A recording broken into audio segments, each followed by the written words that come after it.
What's up guys, Joe here, welcome back to my channel, and today we're back with more PCM 2021 content on my channel. If you enjoyed today's video, make sure you hit like and drop a sub if you're new. But today, we're going to be taking a look at the attributes of the riders in the new game across the entirety of the world of cycling. Now quickly, a heads up, because obviously this is using the default database given to us by Cyanide, the makers of PCM. Personally, I prefer to use the World DB. That is the database I use in all of my videos across this channel. I really love the attributes. Lots of effort is really put into giving the riders as realistic attributes as possible, as well as all the real names, as well as a plethora of other information, which just makes the database the most realistic in my opinion. So I'll leave a link to that down in the description below for sure if it's out at the time of this video. If not, I'll update it later on, but just a quick heads up on that. So the way we'll do this is I'll show you the top riders for each attribute as well as overall, maybe pick out a few little wildcards who I have found and have found quite interesting, who aren't quite the top riders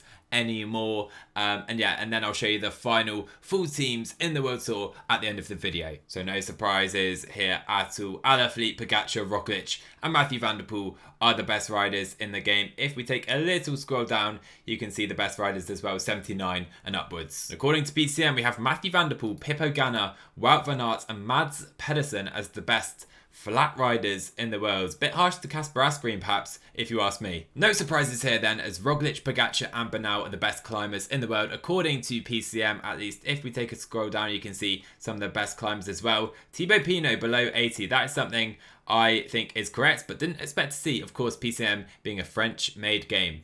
Alaphilippe is the best puncher in the world, but Roglic and Pogacar are right behind him at 82 hill. We have Pidcock here as well as Valverde at 80 hill. My oh my. Oh my words, Pippo Ganna is the best time trialist in the world. Guys, breaking news right here. We have Van Aert, Evenepoel and Dennis as well, with Remy Cavagna also one of the best time trialers too. No real surprises here either. The best prologue, again, it goes to Ganna, with Dennis as well on the same rating. The best pure cobble rider though are Wout van Aert and Mathieu van der Poel. Again, I feel it's a bit harsh to Asgreen. This man won Tour of Flanders ahead of both of those riders, and to me, without Roubaix, that's the best judge of the cobble stat. But I guess Wout van Aert is Wout van Aert and Mathieu van der Poel is Mathieu van der Poel. Now this is an interesting one. Interesting debate right here. Guys, who is the best sprinter in the world? For me, it's not Sam Bennett who is the best pure sprinter at 83 sprint. He has lower acceleration. I'd say Caleb Ewan is the best sprinter, but he does have that 83 acceleration as well. So probably you'd have to say he is the best overall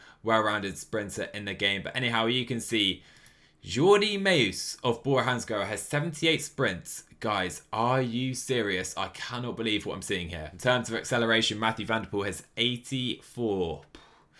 I mean, I can't complain there, but 84, wow. He's almost the best descender in the world as well with Alaphilippe and Sagan, but they are just behind the downhill king. 85, max rating, Matej Mohoric. What a rider. Tim Merlier has 82 descending. Is that true? Guys, let me know. I haven't seen him descend anywhere near that well in the past. I don't know if I'm being stupid, but Merlier 82, really? Thomas de Gendt is still the king of the baroudeurs, the breakaway riders. Darwin Atapuma, who does he even ride for these days? No contract, but Darwin Atapuma has 82 baroudeur. Okay, PCM, strange to see Quirto and a few others up here for sure, but I at least agree that de Gendt should have the highest rating. In terms of stamina, Mathieu van der Poel, Wout van Aert, the only riders above 80 and no really high ratings bar them actually. Very surprising if you ask me. These guys are just unbelievable in this year's game. And by the way, Mathieu van der Poel has a higher average rating than Wout van Aert. Guys, what do you make of it? Resistance, oh, surprise. Mathieu van der Poel is at the top yet again with Julian Alaphilippe this time. We have Van Aert just behind, Simon Yates as well. Interesting one right there. Wouldn't necessarily have him at the top of resistance. Anyhow, moving on to recovery. The man who has the best powers of recovery, I think, in the world of cycling. Right now, Tadej Pogacar, that is more than fair. A few wildcards next then. And guys, Chris Froome's attributes have been annihilated. 72 overall. He has 72 mountains, 71 recovery. His best stat now is downhill. Guys, is it harsh? Tell me. Or is this where Chris Froome is now at in his career? Oh, that is brutal. It's horrible to see. We're so used to seeing him 83 mountain, 82 recovery or something like that. This is weird to see, I can't lie. Mark Cavendish as well, 35, a rider on the up actually compared to Chris Froome in real life. He has 77 sprint but only 74 acceleration. Not so sure about that, but at least he's got the respect back in the sprints category at least. But still, Jordi Meus, I mean, really? Like, really? 77 overall? I've got nothing against the guy. I know he won a stage at the Tour of Hungary recently, but 78 sprint, I just can't believe it. And the Sharks fins really have been damaged right now. 76 mountain, 74 recovery.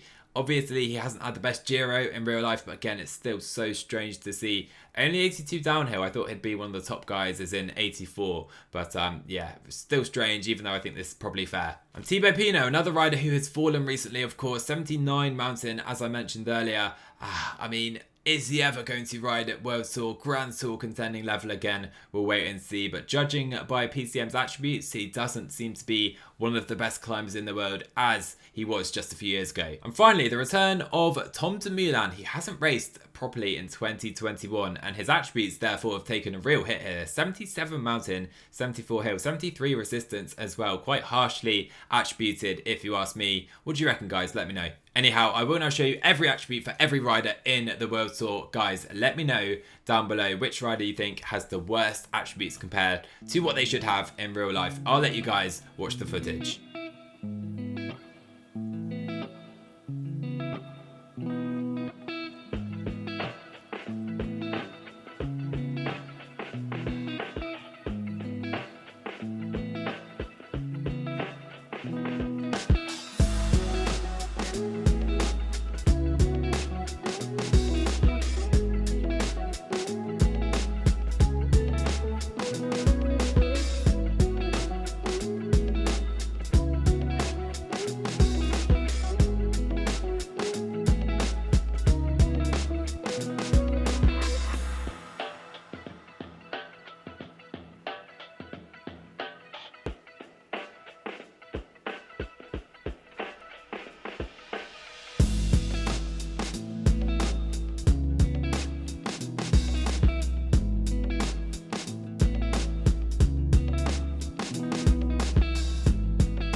you.